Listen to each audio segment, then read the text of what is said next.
नमस्कार, मैं राजेश्वर चौहान और आप देख रहे हैं जेएनएन न्यूज़। आखिरकार भारत ने इतिहास रच दिया। जी हाँ, पीएम मोदी ने जो वादा किया था वो वादा पूरा हुआ। अब ऐसा क्या था जो पीएम ने वादा किया था, पर उसमें एक कड़ी ऊपर पहुंच गए हम। जी हाँ, बात हो रही है भारत की। भारत पूरे विश्व में चौथे पायदान पर आ गया। जी हाँ, और वो भी जापान को पछाड़कर 5वें नंबर पर था। बात हो रही है इकोनॉमी की। World largest economy 4th number पर भारत आ गया। ये बहुत बड़ी कामयाबी है। पीएम मोदी ने हर चुनावी सभा में इस टर्म की सरकार में कहा था कि भारत तीसरी सबसे बड़ी अर्थव्यवस्था बनेगा, और वहीं चौथे नंबर पर पहुंच गया। और अभी तो वक्त है सरकार का भी। कोशिश करने वालों की कभी हार नहीं होती, पर जो विरोधी हैं उन्हें ये भी नहीं पच रहा। जबकि देखा जाए तो ये तो भारत की तरक्की है, पर वो सोच रहे हैं कि कैसे हो गया, क्यों हो गया। किसी ने कहा था दूसरों से तो जीती जाते हैं, अपनों से हार जाते हैं, और यही हो रहा है। पाकिस्तान के साथ जो हमारा युद्ध हुआ 4 दिन का, उसमें भारत ने कड़ी शिकस्त दी, पर कहीं ना कहीं भारत अपने ही देशवासी और कुछ विपक्षी जो विरोधाभास भाषण दे रहे हैं उनसे हार रहा है। राहुल गांधी की बात कर लेते हैं। वो स्पष्टीकरण मांग रहे हैं कि कितने हमारे जहाज़ तबाह हुए, ये बताएं।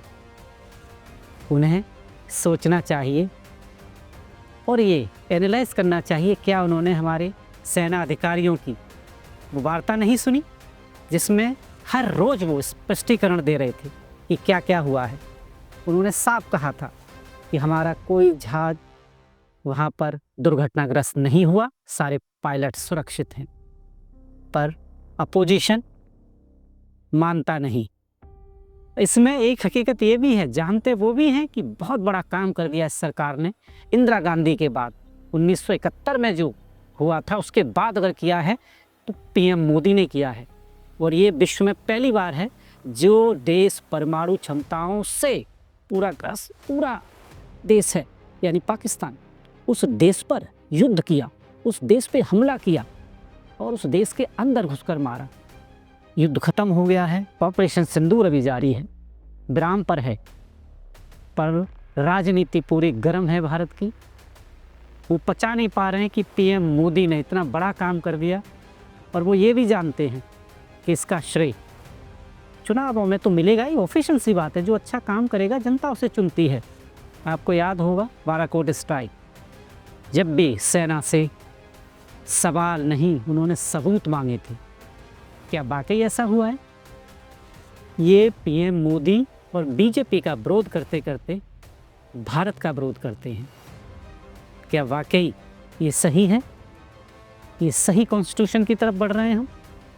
लोग कहते हैं चाइना तरक्की क्यों कर रहा है, हम हमेशा बात करते हैं, पर वहाँ एक ही सरकार है, कुर्सी जाने का डर नहीं है, और उनका फोकस सीधा विकास पर है। पीएम मोदी भी यही कर रहे हैं, विकास पर फोकस करते हैं, पर आए बघाए विपक्षी दल, कुछ इस तरह के लोग जो उनसे नफरत करते हैं, नफरत करते करते देश से नफरत करने लगते हैं, उनके हर काम पर क्वेश्चन मार्क लगा देते हैं। बल्कि हकीकत देखा जाए तो पीएम मोदी ने क्या किया इस युद्ध में? सिर्फ सेना को खुली छूट दी। युद्ध तो सेना को लड़ना था, सारा काम सेना ने किया। अगर इस ऑपरेशन पे क्वेश्चन मार्क लगाने का मतलब है आपने सेना पर सवाल उठा दिए, उसकी क्षमताओं पर सवाल उठा दिए, क्योंकि ऑपरेशन को जो पूरा लीड करती है वो सेना करती है, जाबाज सैनिक करते हैं, उनके हौसले पर क्या बीतेगी, ये देश को सोचना है। देख ही रहे, इस देश में ऐसे लोग हैं जिनसे भारत हार रहा है।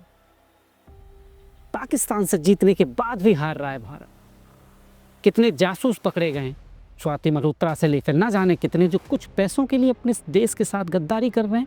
और आज भी यहाँ पर ऐसे लोग अनगिनत हैं भारत में, जो भारत की हर सुख सुविधाएं लेते हैं, पर गुणगान पाकिस्तान का। मैं किसी धर्म की बात नहीं कर रहा हूँ, पर आपने देखा होगा कई वीडियोज़ में जो पाकिस्तान मुर्दाबाद नहीं बोल सकते, पर रह भारत में रहें।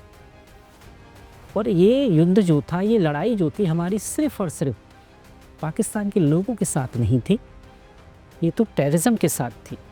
सालों से भारत इस आग में जल रहा है, हमारी हर तरक्की की बाधा बन जाता है थोड़े दिन में। कश्मीर खुशहाली के रास्ते पर लाना चाहते हैं हम, हमारी सरकार पीएम मोदी, पर पाकिस्तान ये नहीं देख सकता। और विरोधी इस बात से खौफजदा हैं कि पीएम मोदी ने उनकी राजनीति विरासत पर विराम लगा दिया है। वो जानते हैं कि आने वाले सदियों तक अब कोई और सरकार नहीं आएगी। और पीएम मोदी का तो वर्जन बिल्कुल क्लियर है, वर्जन यानी 2047 का। उन्होंने भाषण में बोला है 2047 तक विकसित देश देखना चाहते हैं। और किसके लिए? आखिर वो मेहनत भी कर रहे हैं तो इस देश के लिए, इस देश के लोगों के लिए। क्या है उनके पास? हर राजनीतिक दल किसके लिए काम कर रहा है? अपने परिवार के लिए। फिलहाल की बात कर लेते हैं, लालू यादव आपको देखा होगा, उनके बड़े बेटे का जो भी कुछ चल रहा है, वीडियो आई, उनकी पर्सनल लाइफ है, मैं उसको बात नहीं करना चाहता, पर बताना चाहता हूँ उन्होंने अपने बड़े बेटे को राजनीतिक से 6 साल के लिए निष्कासित कर दिया, हटा दिया। क्या वाकई ऐसा सही है? जो लालू प्रसाद, जिनकी राजनीति ही परिवार पे चली है, परिवार को आगे बढ़ाने के लिए, क्या वाकई ऐसा कर सकते हैं? पर ये सब साठगांठ है, सब बिहार में इलेक्शन है, नज़र उस पर है कि कहीं इससे घाटा नहीं हो जाए। पर पीएम मोदी हैं, जो फिक्र नहीं करते हार जीत की, वो देश के लिए सोचते हैं और सोचते रहेंगे। आप देख रहे हैं जेएनएन न्यूज़। बहुत बहुत धन्यवाद।